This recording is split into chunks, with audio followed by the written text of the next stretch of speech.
எந்த பைத்தியக்காரன் உங்களுக்கு சொன்னது இந்தி மொழி இந்திய மொழி? இந்தின்ற கற்பிதமே ஆபத்தானது. இந்தியால இந்தி கேட்கறது இந்தி பேசுற மாநிலங்கள் நீ வளர்ந்துட்டியா? அப்புறம் எதுக்குடா இங்க வந்து தட்டேந்திக்கிட்டு இருக்கா? 1.5 கோடி பேர் இங்கே என் வீட்டுல வந்து இங்க வந்து வேலை செஞ்சுக்கிட்டு இருக்கா? எதுக்கு வேலை செஞ்சா? என்ன வளர்ந்துட்டா நீ? நாடே பிச்சைக்கார நாடா இருக்கு. வளர்ற பட்டியலே இல்ல இந்தியா. வளர்ற பட்டியல்ல இந்தியா இருக்கா? நீங்க சோறுங்கிறது கக்குஸ் போறதுக்கெல்லாம் ஒரு மொழியை கத்துக்கிற சொல்றீங்க. அவர் சொரார் இதை விட்டு வெளியில போனா கக்குஸ் போக முடியாதுன்னு. அப்ப ஹிந்தி கத்துக்கிறது கக்குஸ் போகத்தான். ஹிந்தி கத்துக்கலன்னா பானிபூரி கூட வாங்கி திங்க முடியாது. அப்படி என்ன அந்த பூரியை வாங்கி திங்க வேண்டியிருக்கு? என்ன நீ வந்து எங்க ஊர்ல சோறு தின்றுவ, வேலை பார்த்துருவ, தமிழ் படிக்காம. ஆனா நான் வந்து ஹிந்தி படிக்காம ஊர்ல வர முடியாது. வாரம் வட இந்தியன் தெரியுது பானிகராக ஜல்தியாரோ இவன் எங்கால் அவன் தமிழ் கத்துக்கிறான்றீங்க. ஒரு தடவை ஒரு வண்டி ஒரு விடுதியில போய் வண்டியை நிறுத்திட்டு போன 2 மாசத்துக்கு முன்னாடி எங்கால் நான் பின்னாடி எடுங்க பின்னாடி வண்டியை நிறுத்துக்கன்னு பாத்துக்கிறேன்னா 2 மாசம் விட்டு போற காடி கராகங்கிறான். யார் அவன்? அவன் அங்க இருந்த எங்கால காண வேற ஒருத்தன் காடி கராக நின்றுருக்கான். நீங்க கட்டாயமா படிக்கணும். அது வந்து இந்திய மொழி, அது மும்மொழி கொள்கையில அது ஒரு கொள்கை மொழியா இருக்குதுங்கிறத ஒருபோதும் ஏற்க முடியாது. அது தேவையற்ற சிக்கலை உருவாக்கும். இந்த திராவிடர்களை நீங்க நம்பாதீங்க. தேவையில்லாத ஒரு போலீஸ் அதிகாரி அந்த வேலையை தான் பார்க்கணுமே ஒழிய ஒரு கட்சிக்காரன் மாதிரி திருப்பி திருப்பி சீண்டிக்கிட்டு இருந்தா அப்ப வெறி வருமா வராதா? நீங்களே பாருங்க. நீங்க அவரை தானே போய் கேட்கணும். உன் வேலை என்னையா அதை பாரியா? இத்தனை காவல்துறை அதிகாரிகள் இருக்கும்போது, இவ்வளவு ஐபிஎஸ் அதிகாரிகள் இருக்கும்போது, இவர் மட்டும் இந்த வேலையை தொடர்ச்சியா செஞ்சுக்கிட்டு இருக்காரு. அதை நீங்க கேட்க மாட்டேங்கிறீங்களே, என்னையே கேட்டுக்கிட்டு இருக்கீங்க. அவருக்கு வேலையே செல்போன் திருடுறதுதான். அப்புறம் அதுக்குள்ள இருக்கிற அந்த குரல் பதிவுல திருடுறதுதான். அந்த அண்ணா பல்கலைக்கழக தங்கச்சி அந்த பாலியல் வன்கொடுமையில வந்து அந்த இதுக்காக இந்த பத்திரிகையாளர்கள் அலைபேசியை வாங்கினோன்னா நீங்க அவ்வளவு கோவப்பட்டீங்களே. இதுவரை 14 அலைபேசியை எங்க பிள்ளைகளுடைய அலைபேசியை எடுத்து வாங்கியிருக்காங்க. அப்பெல்லாம் நீங்க கோவப்பட்டிருந்தீங்கன்னா நியாயமா? திமுக இன்னைக்கு வந்து பாரதிய ஜனதா மும்மொழி கொள்கைன்னு சொல்லுதுன்னு பேசுறாங்க. அவங்க கூட இருக்க காங்கிரஸுக்கு இந்த மொழி கொள்கையில என்ன நிலைப்பாடு? தம்பி, புதிய கல்விக் கொள்கையில காங்கிரஸுக்கு என்ன நிலைப்பாடு? முதல்ல இந்திய திணிச்சது யாரு? பாரதிய ஜனதா திணிக்குது. அந்த பாரதிய ஜனதாவோட கூட்டணி வச்சிருந்தது யாரு? இந்த 2 கட்சிகள் தானே. அப்புறம் என்ன உங்களுக்கு திடீர்னு மும்மொழி கொள்கை, இது இந்திய எதிர்ப்பு? இதெல்லாம் எவன் இந்திய திணிச்சானோ அவனோட வலுக்கட்டாயமா தேர்தல் வெற்றிக்காகவும் அரசியல் லாபத்துக்காகவும் போய் கூட்டணி வச்சுங்க. எதிர்ப்பு இல்லாம உள்ள வந்துட்டு அதுதானங்க. இங்க இந்த நாடகத்தை வந்து இப்ப தேர்தல் நேரத்தில் போடுறது. ஒருத்தர் இந்தி வேணும்னு ஒரு கட்சி எடுத்துக்கிறது, இந்தி கூடாதுன்னு சொல்றது. எந்த இடத்துல இந்தி இல்லைன்னு சொல்லுங்க. இந்த கட்சி திராவிட கட்சிகளின் ஆட்சியில எந்த இடத்துல இந்தி இல்லை?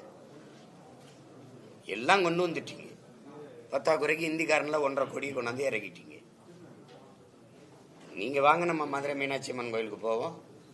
அங்க பக்கத்துல இருக்கிற கடைகள்ல எல்லாம் வணிக நிறுவனங்கள்ல பெயர் பலகைகள்ல என்ன எழுதிருக்குன்னு பார்ப்போம். கிட்டத்தட்ட எல்லா இடங்கள்லையும் நீங்க வந்து இந்தியை கொண்டு வந்து நிறுத்திட்டீங்க. இப்ப நம்ம என்ன கேள்வி கேட்க வேண்டியது இருக்குது அப்படின்னா, இந்தியாவில் இத்தனை மொழிவழி மாநிலங்கள், அந்த நிலத்தில் வாழக்கூடிய பல்வேறு தேசிய இனங்கள், ஒரு பன்மகை தன்மை கொண்ட ஒரு நாடு இது.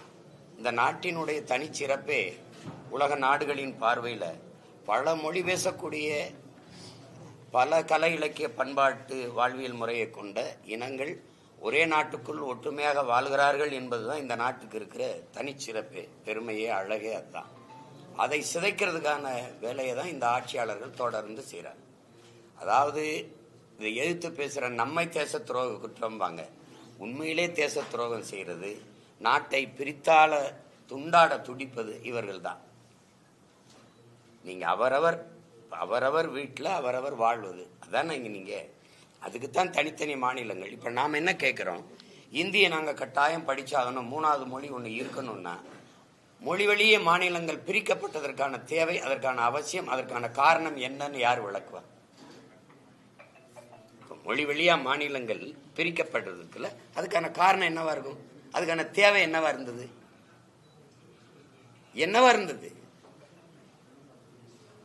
ஒரே மொழி நாடங்களும் இந்தி. இந்தியாவில் இத்தனை மொழி இருக்கும்போது நான் ஏன் அந்த இந்தியை மட்டும் படிக்கணும்? ஏன் நான் தெலுங்கு படிக்கக்கூடாது? நான் ஏன் வங்காளம் படிக்கக்கூடாது? நான் ஏன் போஜ்பூரி, மகாராஷ்டிரா, இந்த மணிப்பூரி இதெல்லாம் நான் ஏன் படிச்சுக்க கூடாது? ராஜஸ்தானிலாம் தனி மொழி தானே. பீகாரி தனி மொழி, பஞ்சாபி தனி மொழி, அதெல்லாம் நான் ஏன் படிச்சுக்க கூடாது? நான் ஏன் கன்னடம் மலையாளம் கத்துக்க கூடாது? அது ஏன் உங்களுக்கு அதுல என்னது? இந்த இந்தியை மட்டும் சொல்றதுக்கு காரணம் என்ன? உங்க மொழி எப்படி உங்களுக்கு உயர்வா இருக்கோ அது மாதிரிதானே எனக்கு என் மொழி. அப்ப நீ அதை ஏன் படிச்சுக்கிறன்னு சொல்லல. நீ ஓ மொழியை மட்டும் இந்தி படிக்கணுங்கிறதுக்கான தனி காரணம் என்ன? அதுக்கு என்ன, அதுக்கு சிறப்பு காரணம் என்ன? இந்த மும்மொழி கொள்கையில ஏன் என் மொழி தமிழ் இல்ல? ஏன் கன்னடம் இல்ல? ஏன் தெலுங்கு இல்ல? இந்த கேள்விக்கு பதில் இருக்கா இல்லையா? யாரு இந்த நாட்டின் இறையாண்மையை ஒருமைப்பாட்டை சிதைப்பதற்கு வேலை செய்யறதுன்னு மட்டும் நீங்க அறிவார்ந்த பெருமக்கள் ஆழ்ந்து சிந்திக்கணும். இது பல மொழி பேசக்கூடிய இன மக்கள் இணைந்து வாழக்கூடிய ஒரு ஐக்கியம், ஒரு ஒன்றியம். அதை ஒரே மொழியை நீங்க வச்சு அதுல கொண்டு வர்றதுங்கிறது இந்த நாட்டை கூறு போட துண்டாட துடிக்கிற வேலை. அது அந்த முதல்ல அதை விடணும். இங்க யார் இந்தி கற்கலன்னு அவசியப்படும் போது விரும்பினால் கற்கிறார். நம்ம பிள்ளைகள் அதிகப்படியா பிரெஞ்சு கத்துக்கிறாங்க, வெளிநாடுகளுக்கு ஆங்கிலம் படிக்கிறாங்க. இங்க இருக்கிற ஆபத்தே ஆங்கிலம் பயிற்று மொழியானதுலதான் பேராபத்தா வந்துட்டு. அந்நிய மொழி ஆங்கிலத்தை ஏற்றுக்கொள்ளக்கூடிய நீங்க ஏன் இந்திய மொழி இந்தியை எதிர்க்கிறீங்க? ஆங்கிலத்தை ஏற்றுக்கொள்றதுன்னு இல்லை. நீங்க இந்திய மொழி இந்தின்னு உங்களுக்கு எந்த பைத்தியக்காரன் சொல்லி கொடுத்தது? எந்த பைத்தியக்காரன் உங்களுக்கு சொன்னது இந்தி மொழி இந்திய மொழி? யார் சொன்னது? இந்த நாட்டின் பிரதம அமைச்சர் சொல்றாரு. இந்த நாட்டின் பிரதம அமைச்சர் இருக்கார்ல, நாங்க சொல்ற கருத்தை உலக நாடுகள்லாம் சொல்லி வர்றார். உலக மொழிகளின் முதன்மொழி தொன்மையான மொழி தமிழ் எங்க நாட்டில் இருப்பது பெருமைங்கிறது. இந்திய மொழிகளின் தொன்மையை தமிழிலிருந்து நீங்கள் அறியலாம்ங்கிறாரு. அந்த மொழிக்கு நீங்க கொடுத்த முன்னுரிமை என்ன? இந்தியாவின் முதன்மொழி தொன்மையான மொழி இந்தின்னு பேசுறது எவ்வளவு வரலாற்று மொழியல் மொழி வரலாறு மொழி புரிதல் இல்லாம ஆய்வு தெரியாம பேசுற ஒரு ஒரு ஒரு ஒரு பதில், அது ஒரு செய்தி. அது எப்படி நீங்க பதிவு பண்றீங்க? இந்திய மொழி இந்தின்னு உங்களுக்கு எந்த சாசனத்தில் இருக்கு? யார் சொல்லி கொடுத்தது உங்களுக்கு? அதிகபட்சமா எத்தனை மாநிலங்கள்ல இந்தி தாய்மொழியா இருக்கு? மகாராஷ்டிரால என்ன மொழி? பீகார்ல என்ன மொழி? ராஜஸ்தான்ல இந்தி போல இருக்கும் இந்தி. அது இது தேவையற்றது. இந்திய மொழி இந்தின்ற கற்பிதமே ஆபத்தானது, ஆபத்தானது. நீங்க இந்தி இங்கிலீஷ ஒரு பயன்பாட்டு மொழியா நம்ம எடுத்துக்கிறோம். அது கெடுவாய்ப்பா வெள்ளக்கார ஆண்டுட்டதுனால இங்க வந்துடுச்சு. இன்னைக்கு பல நாடுகள்ல பிரான்ஸ், ஜெர்மனி, சுவிஸ் போன்ற நாடுகள் ஆங்கிலம் எடுபடுதா? நீங்க பிரான்ஸ்ல போய் இங்கிலீஷ்ல பேசிடுவீங்களா? நான் அனுபவிச்சிருக்கேன். வழி கேட்டேன், வழி சொல்ல மாட்டேன்ட்டான். அவன் பிரெஞ்சில தான் பேசுவான். நீங்க அதை புரிஞ்சுக்கிறாம நீங்க ஒரு 2-3 மாநிலத்துல பேசுறதுனால அந்த மொழியை எல்லா நாடுகளும் திணிக்கணும்னு நினைக்கிறது ரொம்ப தப்பு. அது ரொம்ப தப்பு. நாங்க விரும்பினால் கற்கிறோம், விரும்பினால் கற்கிறோம். அதுல ஒண்ணும் இல்லை. இப்ப நீங்க மகாராஷ்டிரால எங்க பிள்ளைங்க 36 லட்சம் நாங்க வாழ்றோம், 36 லட்சம் வாழ்றோம். எல்லா மாநிலங்களையும் பரவி வாழ்றோம். அங்க இங்கிருந்து கத்துக்கிட்டு போய் அங்க குடியேறணுமா? அங்க போனவன்னா 2-3 மாசத்துல அந்த மொழிகளை கத்துக்கிட்டோம், அவ்வளவுதான். இன்னைக்கு எங்களுடைய காவல்துறை அதிகாரிகள், மாவட்ட இந்திய குடிமைப் பணிக்கு படிச்சுட்டு வந்த மாவட்ட ஆட்சியாளர்கள்லாம் மற்ற மாநிலங்கள் போய் பணி செய்யும் போது அங்க போகும்போது வட இந்தியாவுக்கு அந்த மொழி தேவைப்படுது, கத்துக்கிறாங்க, அவ்வளவுதானே. நீங்க கட்டாயமா படிக்கணும். அது இந்திய மொழி, அது மும்மொழி கொள்கையில அது ஒரு கொள்கை மொழியா இருக்குதுங்கிறத ஒருபோதும் ஏற்க முடியாது. அது தேவையற்ற சிக்கலை உருவாக்கும். இந்த திராவிடர்களை நீங்க நம்பாதீங்க. இது இந்த தேர்தலுக்காக நடிக்கும். நீங்க இந்த சிக்கலை அன்னைக்கே முற்றுப்புள்ளி வச்சிருந்திருக்கணும். இத்தனை ஆண்டுகளா கூட்டணி வச்சு ஆட்சி அதிகாரங்களை இருந்து அன்னையிலிருந்து பிரச்சனை. இந்த மொழிக்காக இந்தி திணிப்புக்காக போராடி 800 பேருக்கு குறையாம செத்துருக்கா. நீங்க 18 பேர் தான் கணக்குல காட்டியிருக்கீங்க. அத்தனை பேரோட உயிர் தியாகம் பைத்தியக்காரத்தனமாயிரும். உன் மொழி உனக்கு, என் மொழி எனக்கு. ஒரு தொடர்புக்கு ஒரு மொழி வேணும். அது ஏற்கனவே ஆங்கிலம் இருக்கு, அப்ப அவசியம் இல்லை, அவ்வளவுதானே.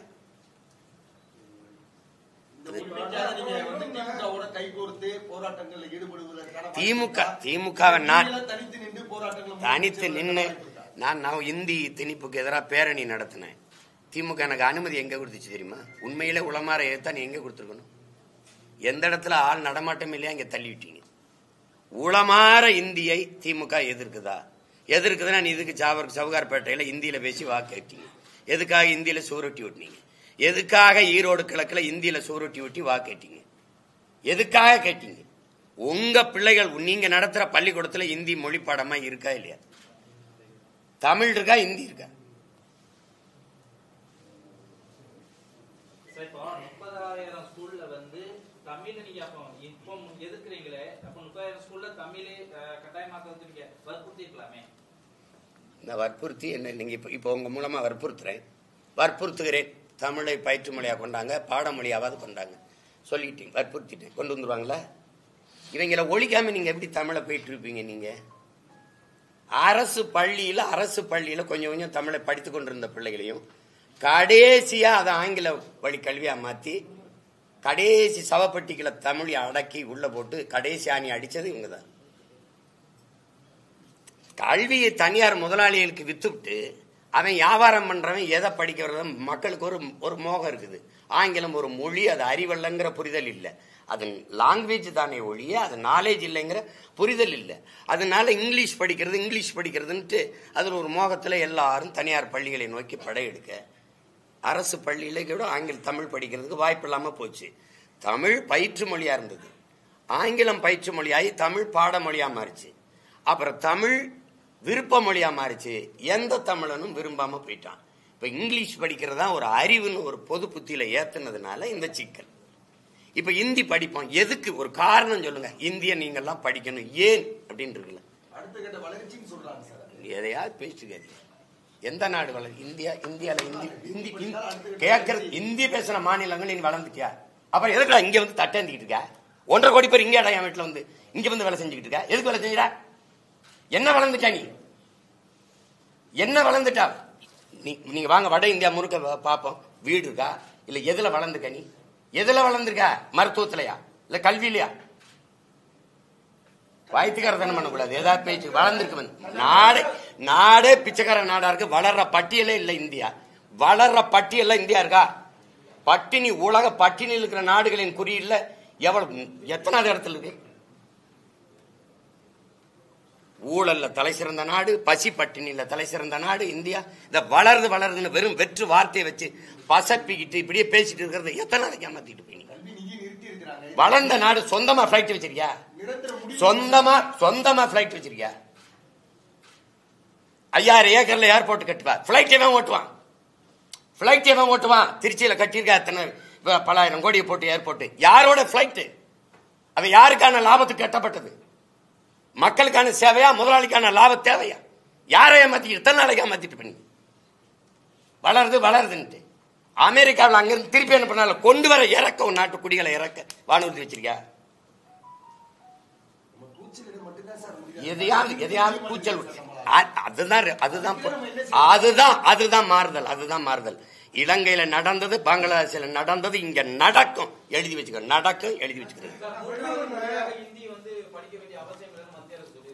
மூன்றாவது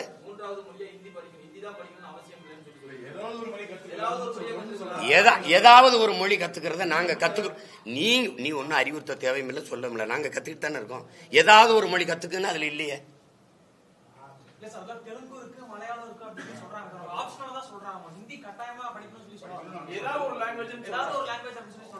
யார் அவங்க தானே? இந்தியை விரும்பாத மாநிலங்கள் அவங்களை ஏற்கிற வரை இந்தி திணிக்கப்பட மாட்டாதுன்னு சொன்னது இவங்கதான். அதை நீங்க சொல்ல வேண்டியதில்லை தம்பி. நாங்களே கத்துக்குவோமே, எங்களுக்கு தேவைன்னா கத்துக்குவோமே. ஏதாவது ஒரு மாநிலத்தை சண்டை போட்டா ஏதாவது ஒரு மொழி அப்படிம்பீங்க.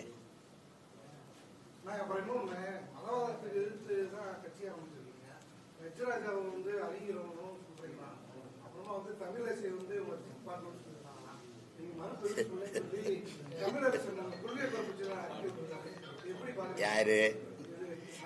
அதுதான் நீங்க முழுமையா கேட்கணும், ஏதாவது சொல்லணும். இப்ப நாம என்ன கேட்கிறோம்னா, பிரசாந்த் கிஷோர் பாண்டே ஏன் கொண்டு வர? நீ ஆரிய எதிர்ப்பு, பிராமண எதிர்ப்பு. தம்பி என்னை கேளுங்க, நீங்க தான் கேள்வி எழுப்புனீங்க. எதிர்ப்பு உள்ளவன் இந்த பாண்டேங்கிறவர் பீகாரிய பிராமணன்.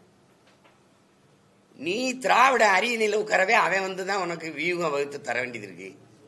எதுக்கு அவனை கூட்டி வர? அப்ப நான் என்ன கேட்கிறேன், உனக்கு பீகார் பிராமணன் பாண்டே தான் வேணும்னா இங்கேயே பிறந்து வளர்ந்த ஒரு பாண்டே இருக்கான் என் தம்பி, அவனை பயன்படுத்த என்ன? அங்க இருந்து ஒரு பிராமணர் பாண்டையை கூட்டிட்டு வந்து நீ பிராமண எதிர்ப்புன்னு பூச்சாண்டியன்னா அவன்னா எங்களுக்கு தெரியாம போயிடும். மறுபடியும் பாருங்க, இந்த பாண்டே இந்த பிரசாந்த் கிஷோர் விட்டு இப்ப ராபின் சர்மான்னு ஒரு வட இந்தியர் வராரு இந்த தேர்தலுக்கு வேலை செய்ய. இதுக்கு தான் நான் என்ன சொன்னேன், ஏயா நீ வெளியூர்ல இருந்து பாண்டே சர்மாலாம் கூட்டிட்டு வர, இங்கேயே பாண்டே இருக்காரு ரங்கராஜ பாண்டே, இங்கேயே சர்மா இருக்காரு ஐயா ஹரிஹர ராஜா சர்மா, நம்ம ஐயா எச் ராஜா, அவங்கள பயன்படுத்து. நீ அந்த ஊருக்காரனோட இந்த ஊருக்காரனுக்கு விவரம் தெரியும், அவனுக்கு தெக்கும் வடக்கும் தெரியாது, முக்கு முடுக்கு தெரியாது, இவனுக்கு எல்லாம் தெரியும் அப்படின்னு சொல்லி அதுக்காக தான் சொன்னது. நீங்க சீமா அப்படி சொல்லிட்டாரு, ஒழுங்கா கேள்றா பைத்தியக்கார சொல்லி எதையாவது சொல்லணும். டீம் பார்ட்னர்னு அம்மா சொல்றாங்க, இப்ப இப்ப இப்ப என்ன சொல்றாங்க, மொழி கொள்கையில என்னைய எப்படி சொல்றாங்க, என்ன பார்ட்னர் சொல்றாங்க. அந்த நேரத்தில் அவங்க பேசுவாங்க. நான் வந்து அப்பா இவர் நம்ம அப்பா பாஷா மரணத்துக்கு போனல, அப்ப இவங்கெல்லாம் எனக்கு எதிராக ஓட்டு பொறுக்கிகள்னு பேரணி கூட்டம்லாம் நடத்தினாங்கல்ல, அப்ப நீங்க இவங்கெல்லாம் எனக்கு ஆதரவா வந்தாங்களா? பெரியார் கோட்பாடுகளை எதிர்த்து நான் பேசணும்னு அவங்க நாங்க வந்து பெரியாரை நாங்களே எதிர்க்கிறோம் அவரையும் எதிர்க்கிறாருன்றாங்க. அதுக்கு சொல்ல வந்தது அது. அதனால பார்ட்னர் ஆயிரோம்னா இல்லை. நான் தான் போய் சொன்னோம் கைகுலிக்கு, நான் தான் டெல்லியில் ஒரு அலுவலகம் திறக்கிறேன் வாங்க திறந்து வைங்க எல்லாம் கூப்பிட்டு இருக்கேன்னா கொள்கையின் மூலமாகவும் உங்களுடைய கொள்கையை முன்னெடுத்து மேடைக்கு மேல ஊருக்கு ஊரு தெரிந்து நல்லா பேச்சாற்றல் மூலமா இளைஞர்களை பெரிதும் கவர்ந்து இப்போ வந்து ஒரு நடிகர் வந்து அந்த இளைஞர்கள் ஃபுல்லா அரசியல கவரக்கூடிய ஒரு விதம் என்பது இருக்கு. இதனால் இளைஞர்களுடைய அந்த பங்களிப்பு நம்மளுடைய கட்சியில குறைவதற்கான வாய்ப்பு இப்படிலாம் கிடையாது. நீங்க வந்து ஒரு நடிகர் ஒரு நடிகருடைய ரசிகராக இருப்பவர் வந்து என்னை தேட மாட்டார். நான் பலமுறை சொல்லிட்டேன், நீங்க பொழுதுபோக்கு தளத்தில் தலைவரை தேடுகிறவர்கள் என்னை தேட மாட்டாங்க. போராட்ட களத்தில் தனக்கான தலைவனை தேடுகிறவர் யாரோ அவங்க தான் என்னை தேடுவாங்க. விளங்குதுன்னு நினைக்கிறேன். அதனால அதை போய் பேசிக்க வேண்டியதில்லை. இப்ப தம்பி விஜய்னா அவருடைய ரசிகர்கள், அவரை நேசிக்கக்கூடியவர்கள் என்னை பின்தொடர மாட்டாங்க. அது அவர் வேற, அது வேற. அதுக்காக போய் பயந்துக்கிட்டு பேசிட்டு இருக்க முடியாது. அது அப்ப எங்க அண்ணன் கமலஹாசன் வரும்போது கூட தான் போனாங்க, ஒவ்வொருத்தர் வரும்போதும் போவாங்க. ஆனா எனக்குன்னு இருக்கிற நாங்கள் எடுத்து வைக்கிற அரசியல் கோட்பாடுகளை இதுதான் சரியா இருக்கும், இதுதான் இந்த நாட்டுக்கு மக்களுக்கும் தேவை அப்படின்னு நினைக்கிறவங்க எங்களை பின்தொடருவாங்க. அதுல போட்டு ஒவ்வொருத்தர உங்களுடைய பார்வையில கமலஹாசன் மாதிரி விஜயும் பின்னடைவாவதற்கான வாய்ப்பு இருக்கா, இல்ல ஓரளவுக்கு எழுந்து அரசியல் களத்துல போராடி ஜெயிக்க வாய்ப்பு? நீங்க நம்ம ஒரு களத்துல நின்று போர் செய்யும் போது அவர் தொய்வடைவாரா, அவர் பலகீனம் அடைவாரா, அவர் பின்னடைவாரா நின்று நம்ம சண்டை செய்ய முடியாது. நம்ம முழு ஆற்றலையும் பயன்படுத்தி நம்ம செய்யற போரை அந்த சண்டையை மூர்க்கமா செஞ்சு முன்னேறி போயிட்டே இருக்கணும். நாங்க எந்த மாதிரி சூழல்ல இந்த இயக்கத்தை உருவாக்கணும் அப்படிங்கறத நீங்க பார்க்கணும். பல தடவை நான் விளக்கிட்டேன், நான் இன்னொரு தடவை சொல்றேன். லட்சக்கணக்கா என் இன மக்கள் கொன்றொழிக்கப்பட்ட போது அந்த பிணக்குவியல்ல இருந்து பிரசவிக்கப்பட்ட மக்கள் நாங்கள் வந்து கண்ணீரிலும் ரத்தத்திலும் கருக்கொண்டவர்கள். தாலாட்டில் வளராம என் இனச்சொந்தங்கள் கத்திய கதறல்கள் வைத்த ஒப்பாரி ஓலத்தில் வளர்ந்தவர்கள். அதனால எங்களுடைய காயம் பெரிது, நாங்க இழந்தது பெரிது. கச்சத்தீவு, காவிரி நதிநீர் உரிமை, முல்லை பெரியாற்று உரிமை, எங்கள் நிலத்தின் வளங்கள் எல்லாம் களவு போய் கொண்டிருக்கிற காலகட்டத்தில் என்ன செய்யறதுன்னு தெரியாம நான் ஒரு கட்சியில் இருந்தேன், இவர் ஒரு கட்சியில் இருந்தார், இவர் ஒரு கட்சியில் இருந்தார். எல்லாம் இந்த அரசியல்கள் இந்த தலைமைகள் எங்களுக்கானது என்று நம்பி இருந்த போது கடைசியா முற்று முழுதா கைவிடப்பட்டு ஏமாற்றப்பட்டு வீழ்த்தப்பட்ட இடத்தில் இது நமக்கான அரசியல் இல்லை. அப்ப நமக்கான மூச்சு காற்றை நாமே சுவாசிப்பது போல, இனி நம்ம உணவை நாமே எடுத்து உண்பது போல, நமக்கான உரிமையை இனி நாம் தாண்டா போராடி பெறணுங்கிற போது என்னைய மானிய உணர்வு கொண்ட ஒவ்வொரு இளைஞர்களும் ஒன்றிணைந்து இந்த படையை உருவாக்கணும். அதனால நீங்க மற்ற இயக்கங்களோட எங்களை போய் ஒப்பிட்டு, ஏன் நான் வந்து இன்னைக்கு நான் வைத்திருக்க வாக்கு விழுக்காட்டுக்கு யாரோட கூட்டணி போனாலும் பெரிய வியாபாரம் பண்ணி பிழைக்கலாம்ல, முன்னாடியே போயிருக்கலாம்ல. 2 விழுக்காடு 1 விழுக்காடு வச்சிருக்கவங்களெல்லாம் கூட்டணியில் சீட்டு நோட்டும் கொடுக்குற கட்சிகள் என்னை கூப்பிட்டுருக்காதா? கூப்பிட்டுருப்பாங்களா இல்லையாம்மா சொல்லுங்க. நான் போயிருக்கேனா பற்றியில்? ஏன்னா நான் இந்த நோட்டுக்காக சீட்டுக்காக வந்தவன் இல்லை, இந்த நாட்டுக்காக இந்த மக்களுக்காக வந்தேன். என் முன்னோர்கள் தூக்கி சுமந்த கனவு எங்கள் கையளிக்கப்பட்டிருக்கு. என் முன்னோர்கள் இப்போ கடந்த காலங்களில் செய்த வரலாற்று தவறை நாங்கள் செய்திடக்கூடாதுன்னு நினைக்கிறோம். வந்தவங்களெல்லாம் திருப்பி திருப்பி போய் இந்த இந்திய திராவிட கட்சிகள்கிட்ட சரணடைஞ்சு மறுபடியும் ஒப்புக்கு சும்மா இந்தியை எதிர்க்கிறோம். இதை ஒவ்வொரு கட்டம் தான் எதிர்க்கிறாங்க, ஒவ்வொரு கட்டம் தான் எதிர்க்கிறாங்க. இப்பவும் தொடருது பாருங்க. 60 வருஷம் கழிச்சு மறுபடியும் அதே நிலையில நிக்குது. இன்னும் கச்சத்தீவை மீட்க நாங்க போராடுவோம். இப்ப விட்டுட்டாங்க, ஏன்னா நான் அதை பேசுறதுனால அது அவன் வேலை அவன் பார்த்து பண்ணிட்டு விட்டு போயிட்டாங்க. இதெல்லாம் ஒரு ஒப்புக்கான நாடகம்.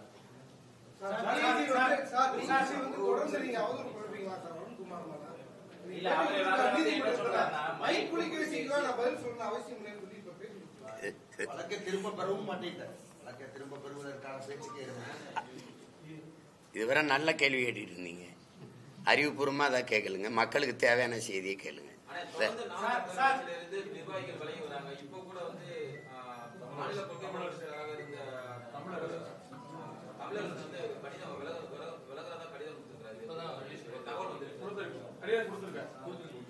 அது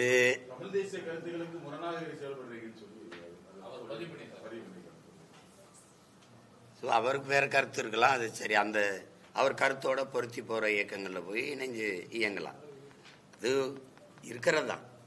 நீங்க சொல்லும் பொழுது இந்த கட்சி அப்படி உருவாக்கப்பட்ட கட்சி சேர்ந்து வரவங்க அப்படிதான் வந்திருக்காங்க. அப்புறம் ஏன் உங்களோட விலகி போறதுக்கான காரணம் நீங்க உங்கள்ட்ட சிந்தனை சேர்ந்து வராங்க. தன்முனைப்பு தான், தன்னை முன்னிறுத்திக்கிறதா. நான் தான் கட்சி, நான் தான் கட்சி. மதுரைனா நான் தான், ஈரோடுனா நான் தான், சேலம்னா நான் தான். அதாவது கட்சியில ஒரு கோட்பாடு இருக்கு. கட்சிக்காக நான், புரியுதுன்னு நினைக்கிறேன். கட்சிக்காக நான், கட்சியில் நான். அவன் தான் கட்சியில் இருக்க முடியுமே, கட்சியே நான் அப்படின்னு நினைக்கிறது கஷ்டம். அது கட்சியின் வளர்ச்சியை ஒரு நீண்ட இலக்கை நோக்கி பயணிக்கிற பயணத்திற்கு பெரிய இடையூற தடை கற்களா, ஆங்கிலத்தில் செக் போஸ்ட்னு சொல்லுமா, அது மாதிரி நின்றுக்கிறோம். அது கஷ்டம். அந்த மாதிரி இடங்கள்ல நம்ம வேற ஒரு வளர்ச்சிக்காக வேற ஒரு ஆட்களை எல்லாம் இணைக்கும் போது தேவையற்ற முரண்கள் வருது. அது இந்த நமக்கு அவங்க வேற ஒரு எதிர்பார்ப்போட விலக வேண்டியது வருது. அதை பத்தி ஒரு பெரிய பேரியக்கம் கவலைப்பட்டு இருக்க முடியாது. நீங்க வளர்கிற ஒரு இயக்கம் ஒரு மரத்தை வச்சு நீங்க ஒப்பிடலாம். பல முறை சொல்லிட்டேன், சில கிளைகளை சில இலைகளை உதுத்து தான் தீரணும், இல்லைன்னா அடுத்த கிளை வராது, அடுத்த இலை துளிர்க்காது. அதை போய் பேசிட்டு கூடியது இல்லை.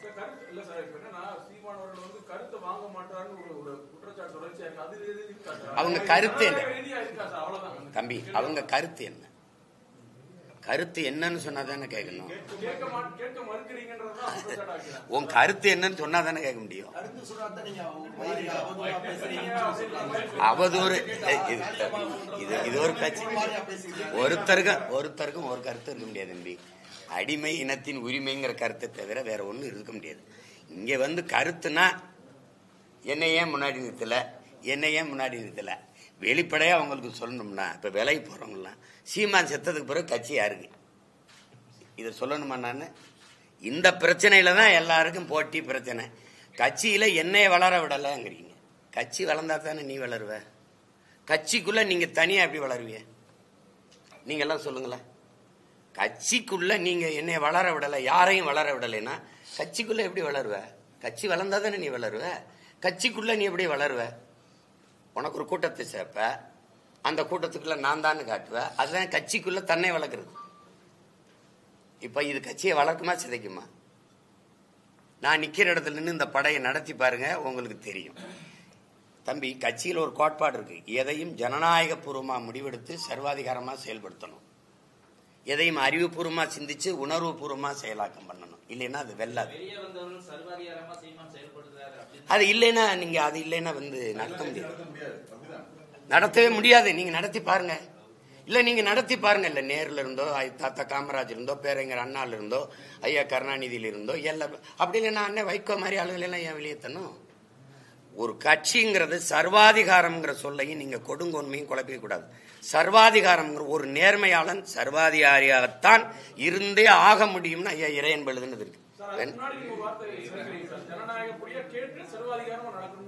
ஜனநாயகபூர்வமா முடிவெடுக்கணும், சர்வாதிகாரமா தான் செயல்படுத்தணும். அங்கேயும் போய் ஜனநாயகம் செஞ்சா செய்யுங்க தம்பி, செஞ்சா செய்யுங்க, செய்யலைன்னா போங்கன்னா, படிச்சா படிங்க, படிக்கலைன்னா போங்கன்னா நல்ல மாணவர்களை நீங்க உருவாக்க முடியாது.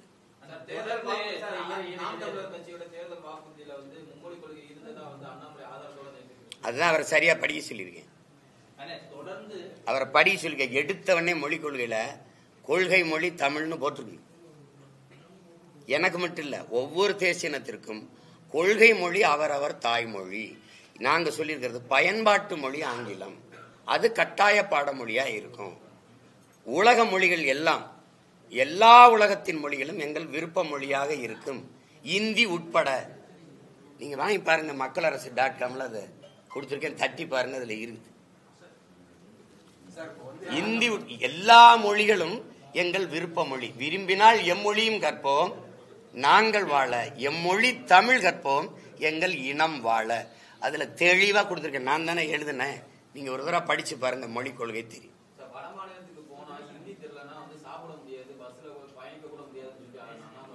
இங்க இந்தி தெரிஞ்சுக்கிட்டு வரானா அவன் எப்படி எங்க ஊர்ல சோறு திங்கிறானா வேற எதுவும் திங்கிறானா? நீங்க சோறு திங்கிறது கக்குஸ் போறதுக்கெல்லாம் ஒரு மொழியை கத்துக்கிற சொல்றீங்க. அவர் சொல்றாரு இதை விட்டு வெளியில போனா கக்குஸ் போக முடியாதுன்னு.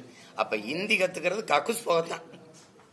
இந்தியின் தேவை கக்குஸ் போறதுக்கு தானே தம்பி இந்தி கத்துக்கிறது.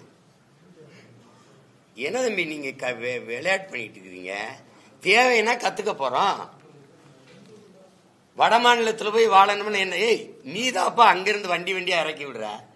தொடர் வண்டியில நிக்க முடியாத அளவுக்கு இறங்கி வந்து ஒரு நாளைக்கு 3000-4000 ஏமன்ல இறங்கிட்டு இருக்கானா, நான் போய் அங்கே இறங்கிட்டு இருக்கேன்னா? சொல்லுங்க, நீங்க சொல்லுங்க.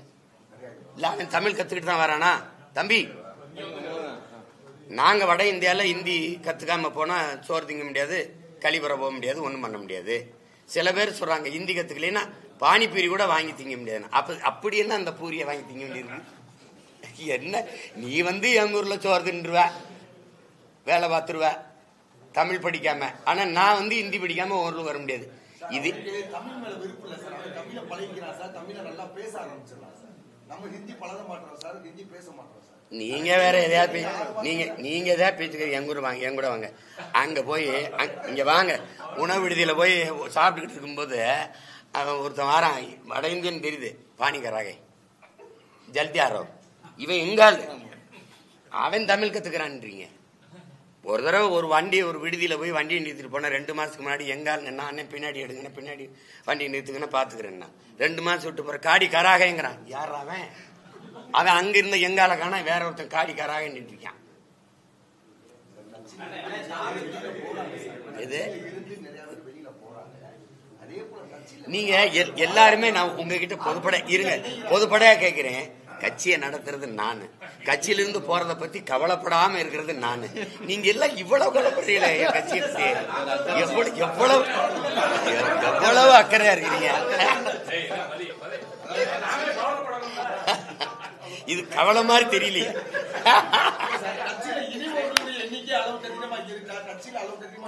ஒரு நாள் உறுப்பினர் சேர்க்கை முகாம் போட்டோம். பெரிய விளம்பரம் செய்யல, ஒன்னும் செய்யல. 10,500 பேர் நேரடியா சேர்ந்தாங்க. வலைத்தளத்துல ஒரு 10,000 பேர் சேர்ந்தாங்க. ஒரு நாள்ல சேராமையா நீங்க இவ்வளவு பெரிய வளர்ச்சியை தொடரும்.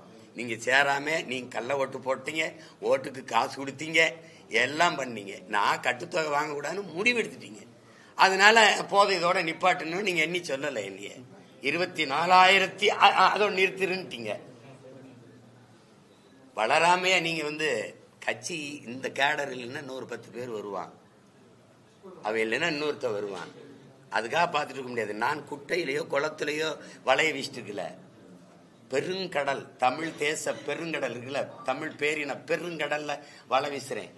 நான் மக்கள்கிட்ட முன்னாடி நின்று என் மக்களை, என் கருத்தை சொல்லி என் மக்களை என் பக்கம் வென்று கொண்டு வரேன். நான் மண்ணை வெல்வதற்கு முன்பு மக்களின் மனத்தை வெல்லணுங்கிற கொள்கை கொண்டவன். அதனால அந்த வேலையை செய்யறேன். இவங்க போறாங்கன்னா சிலருக்கு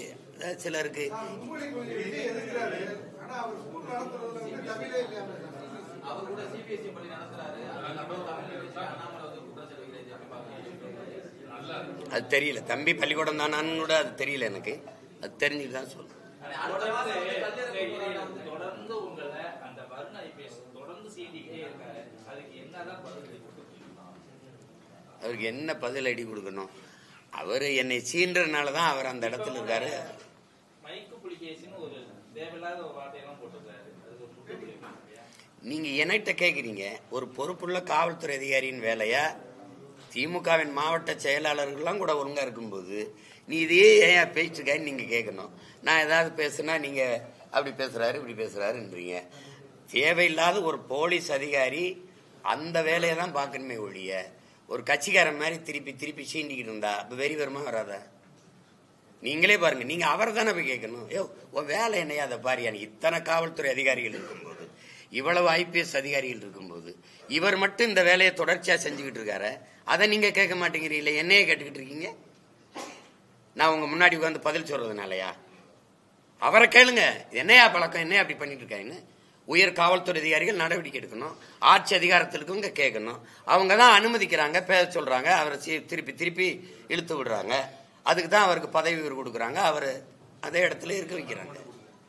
அவர் ஒரு அரசாங்கம் நடத்துவாரு. நீங்க எங்க வழக்கு போடுங்க என் கட்சிக்காரர் மேல, அங்க இருக்கிற ஒருத்தரை சொல்லி அங்க ஒரு வழக்கு போட சொல்லி தூக்கிட்டு போயிடுவாப்ல. போனவன செல்போனை பறிச்சுடுவாப்ல. அவருக்கு வேலையே செல்போன் திருடுறது தான். அப்புறம் அதுக்குள்ள இருக்கிற அந்த குரல் பதிவுல திருடுறது தான்.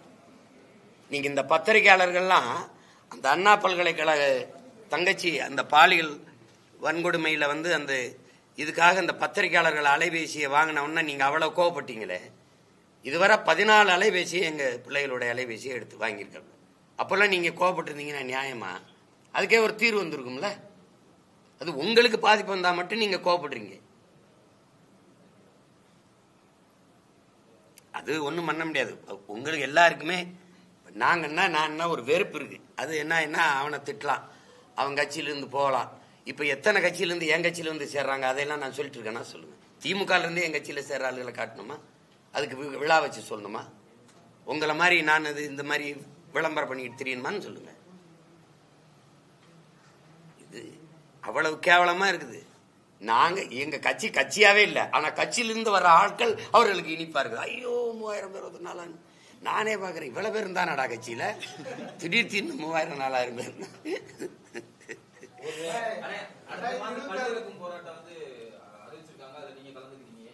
நான் கலந்துக்கல, எனக்கு நேரம் இல்லை, அது சொல்லிட்டேன். ஏற்கனவே கலந்துக்கிட்டேன், நேரம் இல்லை, வேற யாராவது கட்சிக்காரங்களை அனுப்புறேன்னு சொல்லிட்டேன். 2026 திராவிட கட்சிகள் இல்லாம சீமானந்தன் தலைமையில ஒரு கூட்டணி உருவாக வாய்ப்பு இருக்கு. யார் வருவான்னு சொல்லுங்க, நான் சேர்த்துக்கிறேன். சிரிக்காது, இருங்க. யார் அதாவது இங்க பாருங்க, யார் வருவா எப்படின்னா, இங்க அரசியல் எப்படி கட்டமைக்கப்பட்டிருக்குன்னா, காசு கொடுக்காம வாக்கு வாங்க முடியாது, பணம் இல்லாம அரசியல் செய்ய முடியாது, அப்ப ஓட்டு காசு கொடுத்தா பெற முடியுங்கிற பெரிய கட்சிகளே அதை உருவாக்கி வச்சுட்டதுனால எங்கூட வந்தா எனக்கு அவங்களுக்கு கொடுக்கவும் காசு இல்லை, வாக்கு கொடுக்கவும் காசு இல்லை. அப்படிங்கும்போது இப்ப நான் 36 லட்சம் வச்சிருக்கேன் அப்படின்னா, இதை பல மடங்கு உயர்த்தி காட்டினா காசு கொடுக்காமலும் வாக்கை பெற்றுற முடியும், வென்ற முடியும், அரசியல் செய்ய முடியுங்கிற நிலையை நான் உருவாக்கினேன்னா மற்ற கட்சிகளுக்கு நம்பிக்கை வரும், என் கூட வருவாங்க. இல்லைன்னா நீங்க என்ன பண்ணுவாங்கன்னா, அது எதுக்கு நம்ம கட்சியை காப்பாற்றணும், இப்ப நம்ம ஜெயிக்கிற பக்கம் இருக்கணும், அப்படிதான் எல்லாரும் நினைப்பாங்க. வந்தா கூட்டிட்டு வாங்க, நம்ம கட்டி தெளிவு தெளிவு அரவணைச்சு சேர்த்துக்கலாம். ஒரு கட்சி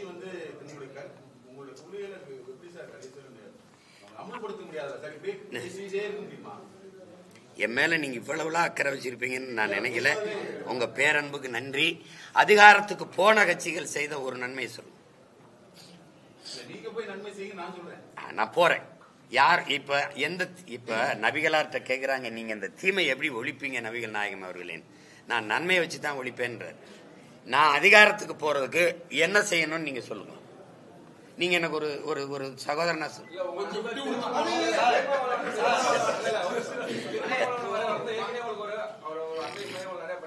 நீங்க இப்படி பொதுமக்களிடம் நீங்க கத்தி உறக வைக்கிறத விட பார்லிமெண்ட்லயோ சட்டசபையிலயோ நீங்க போய் குரலை உயர்த்தினீங்கன்னா மக்களுக்கு தேவையானதை நீங்க நல்லாவே போல்டாவே செய்யலாம்னு சொல்லி அருமையா சொல்லிட்டீங்க. நீங்க சொல்ற எங்க அண்ணன் 2 தடவை 3-4 தடவை இப்ப 2 உறுப்பினர் வச்சிருக்கிறாரு.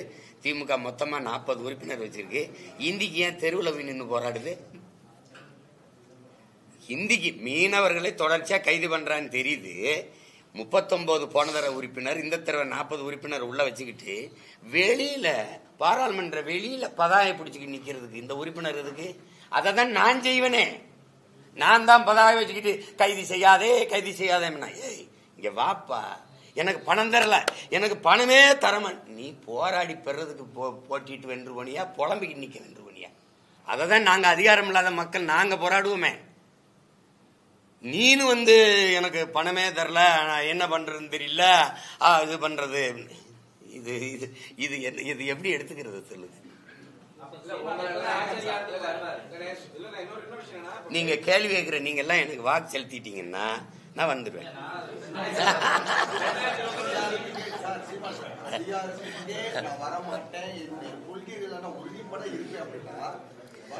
நீங்க என்ன ஒரு கேள்வி அவருக்கு, அதிகாரத்துக்கே நான் வரமாட்டேன் அப்படிலாம் என்னையெல்லாம் எதிர்பார்ப்பு இருக்கியாடா?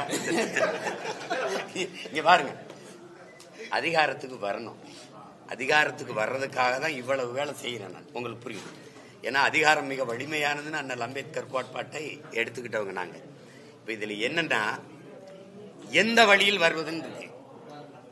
இப்ப திமுகவோட அதிமுகவோட இந்த 2 கட்சிகள் தான் இங்க இருக்குது, மாறி மாறி அதிகாரத்துல. இதுல எந்த வழியில் நான் வரணும்? நான் இப்படி போய் முதல்ல உங்க எல்லாத்தையும் கேட்கிறேன், நான் ஒரு அங்கீகரிக்கப்பட்ட தனிச்சு நின்று அங்கீகரிக்கப்பட்ட கட்சியா வந்திருக்கேனா இல்லையா? இதுவரைக்கும் தமிழக அரசியல் வரலாற்று நடந்திருக்கா? திராவிடம் பேசாம பெரியார பேசாம இங்க ஒன்னும் செய்ய முடியாது. நீங்க நான் 2ஐயும் பேசாம அங்கீகரிக்கப்பட்ட கட்சியா வந்திருக்கேன். ஒரு எளிய மகன் ஐயா விஜயகாந்த் வந்திருக்காருன்னா அவர் புகழ்பெற்ற திரைக்கலைஞர். அவருக்கு நாடெங்கிலும் ரசிகர்கள் குவிந்து கிடந்தாங்க. அவர் படக்குன்னு தொண்டர்களாக்கி வந்துட்டார். எனக்கு நாம் ரசிகர்கள் எனக்கு யாருமே கிடையாது. ஒரு மகனா வந்து கத்தி இந்த 8 ஆண்டு கால அரசியல் 8 ஆண்டு ஆயிடுச்சு சேர்த்து எனக்கு ஒரு சின்னமா இல்ல. ஒரு நேரம் ஒண்ணு கொடுப்பாங்க, 2 மெழுகுவர்த்தியும் கொடுப்பாங்க, அப்புறம் அது போய் சேரும் டபக்குன்னு எடுத்துக்கிட்டு. இந்த விவசாயம் எல்லாம் எப்படி தெரியுமில, இது ஒன்னும் சரியில்லை, இதுல ஏதாவது இருக்குதா பாருங்க, தட்டி பாருங்கன்னா அதுல இந்த கரும்போட ஒரு விவசாயி இருந்து கண்ணா கிசான்னு ஒண்ணு கொடுத்தான். சரி இதை குடியான்னு நான் தான் அதை விவசாயின்னு ஆக்கி கொண்டு போனேன். 6 தேர்தலா போட்டிட்டேன், இடைத்தேர்தல் மற்றது இல்லை. படக்குன்னு அதை எடுத்துக்கிட்டு விட்டு மைக்குன்னு ஒரு சின்னத்தை நான் வேட்பாளர் அறிவிக்கும் போது கூட எனக்கு சின்னம் கிடையாது, கடைசியா கொடுத்தாங்க. அது மைக்குன்னு கொண்டு போனேன். ஒரு சின்னத்தை அங்கீகரிக்கப்பட்ட சின்னம், கை, தாமரை, ரெட்டலை, உதயசூரியன் இதெல்லாம் வந்துருது. எனக்கு 8வது பெட்டியில் இருக்கு என் மைக்கு. அதை மைக்கை தேடினா அதுக்குள்ள கீழே எனக்கிட்ட கொடுத்த மைக்கு இல்லை, கீழே 2 பித்தானை வச்சு அது சீப்பு மாதிரி ஆயிடுச்சு. அதை தேடி 36 லட்சம் பேர் வாக்கு செலுத்தி இந்த மகனை, எளிய மகனை, யாரும் பெரிய வேட்பாளர், இவர் ஐயா பொன்முடி மகன், இவர் ஐயா துரைமுருகன் மகன், இவர் இந்த மகன், அப்படிலாம் ஒண்ணும் கிடையாது. சாதாரண பிள்ளைகளுக்கு வாக்கு செலுத்திருக்கான என் மக்கள் எவ்வளவு மகத்தானவர்கள்னு பாருங்க. அதனால இது அதிகாரத்துக்கு வரணும்னா எப்படி வரணும்னு இருக்கு. நீங்க முருங்கை மரம் இந்த மரத்தை தேடுறீங்க, நான் ஏன் ஆலமரம் அரச மரமா இருக்க கூடாது? கொஞ்சம் மெதுவா தான் வளர்றேனே, உங்களுக்கு என்ன பிரச்சனை? இருங்க. தம்பி அழைத்த விஜய் உங்களை கூட்டணிக்கு அழைத்தா போய் கூட்டணியில வாய்ப்பு இருக்கா? அதிகாரத்தை கைப்பற்றது கூட்டணி அமைப்பீங்களா? என் மேல உங்களுக்கு அவ்வளவு கோபமும் அவ்வளவு வன்மை எதுக்கு வச்சிருக்கீங்க நீங்க? ஏங்க எதடி ஆட்சி அதிகாரத்தில் இருந்த பெரிய பெரிய தலைவர்களுக்கு விட்டே நான் போகல. அது எனக்கு சரி வராது. நான் எடுத்துக்கிட்டு போற அரசியலுக்கு சரி வரும்.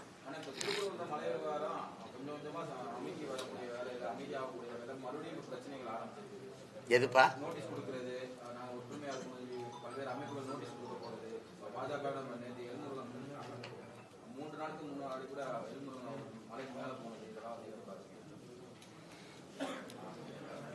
இல்ல, நம்ம நமக்கு நிறைய பிரச்சனைகள் இருக்குது. இதுல பல 100 ஆண்டுகளா வழிபட்டு வந்த ஒரு வழிபாட்டு தலம் அது. ஒரு நீங்க மத நல்லிணக்கணம்னு வச்சுக்கிட்டாலும் சரி, சமூக ஒற்றுமைன்னு வச்சுக்கிட்டாலும் சரி, அதற்கு ஒரு எடுத்துக்காட்டாக இருந்த ஒரு இடம் திருப்பரங்குன்றம். நம்ம அறுவடை வீடுகளில் ஒன்று பல காலமா நம்ம வழிபட்டு வர எந்த பிரச்சனையும் இல்லை.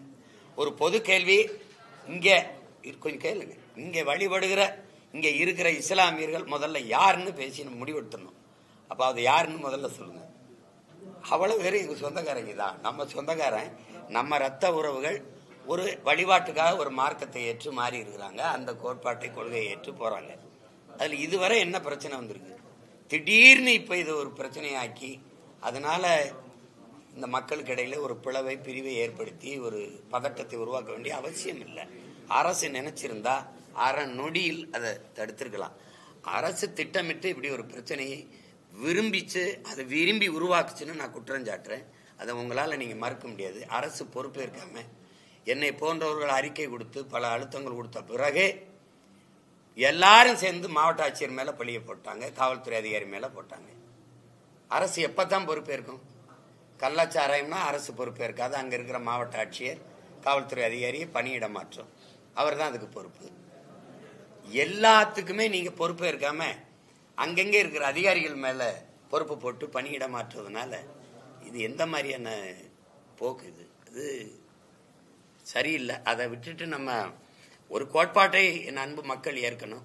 உன் மதம் சிறந்தது, நீ வழிபடு. என் மதமும் சிறந்தது, வழிவிடு. இதுதான் இருக்கு. அதான் குரான்லே இருக்கு. அதை நம்ம ஏற்றுக்கிட்டு அவரவர் வழிபாட்டை அவரவர் புனிதமாக கருதி போயிடணும். நம்ம எல்லாரும் ஒருதாய் பிள்ளைகள், இந்த நிலத்தின் மக்கள். இங்க இருக்கிற இஸ்லாமியர் யாருன்னு முதல்ல நீங்க உங்களுக்குள்ள கேட்டு பாருங்க. இப்ப என் தம்பி எங்கடா ஹக்கீம், என் தம்பி ஹக்கீம். நம்ம அம்மா, நான் தான் திருமணம் பண்ணி வச்சேன். எங்க அப்பா முஸ்லீம், எங்க அம்மா வேற சமயத்தை சார்ந்தவங்க. சரிவாதி சொந்தங்கள் வேற சமயத்தில் இருக்காங்க, சரிவாதி சொந்தங்கள் இஸ்லாத்தில் இருக்காங்க. என் தலைமையில தான் திருமணம் நடந்தது.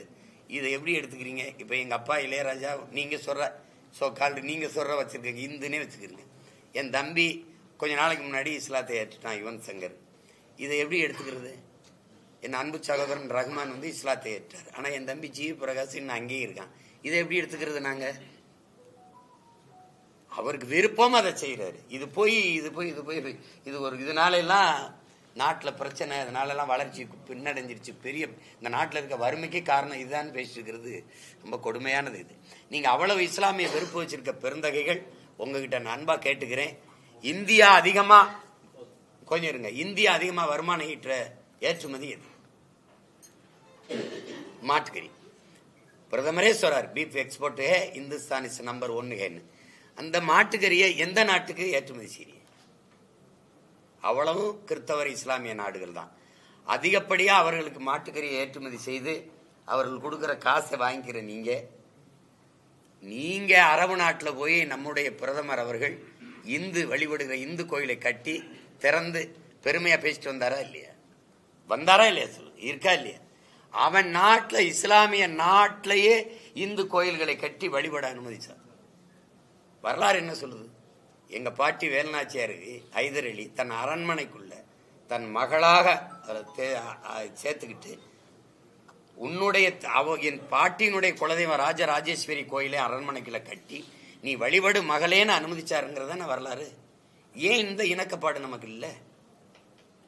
அதை நம்ம செய்யக்கூடாது. அதுவும் தமிழ் தமிழ் பேரன்பின் தாய், அந்த வேலையை நம்ம செய்யக்கூடாது. அதை விட்டுணும். அதை தாண்டி நமக்கு நிறைய வேலைகள் இருக்குது. எத்தனையோ ஆண்டுகளா நேத்தா ஒரு மசூதியை கட்டி இன்னைக்கு போய் கந்திரியாக்க போனாங்கன்னா அது என்ன இப்படி நடக்குதுன்னு சொல்லலாம். பல 100 ஆண்டுகளா இருக்கு. அனுமதிச்ச மக்கள் நம்ம திடீர்னு அதை எடுத்துக்கிட்டு இதுக்குள்ள போய் பிரச்சனை பண்ணிட்டு இருக்கிறது அது நல்லா இல்லைன்னு நான் நினைக்கிறேன். வேற ஏதாவது கேள்வி இருக்கா?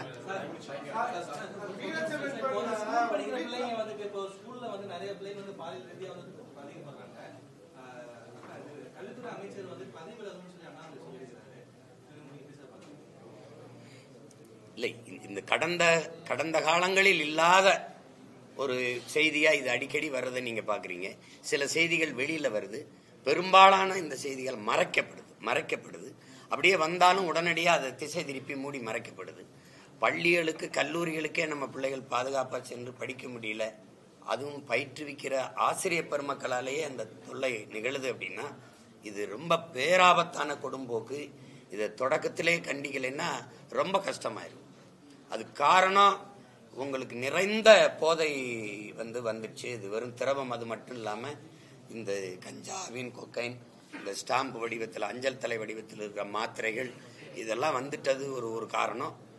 அதுபோக கல்வி அறிவையும் அறத்தையும் போதிக்கிற ஒழுக்கத்தையும் போதிக்கிறதுன்னு இல்லாம போதிக்கிற இடத்திலேயே நமக்கு பெரும் பாதிக்கிற இடமா மாறிடுச்சு. அது அரசு கவனத்தில் எடுத்து செய்யணும். அது என்ன செய்வாங்கன்னு தெரியலையே.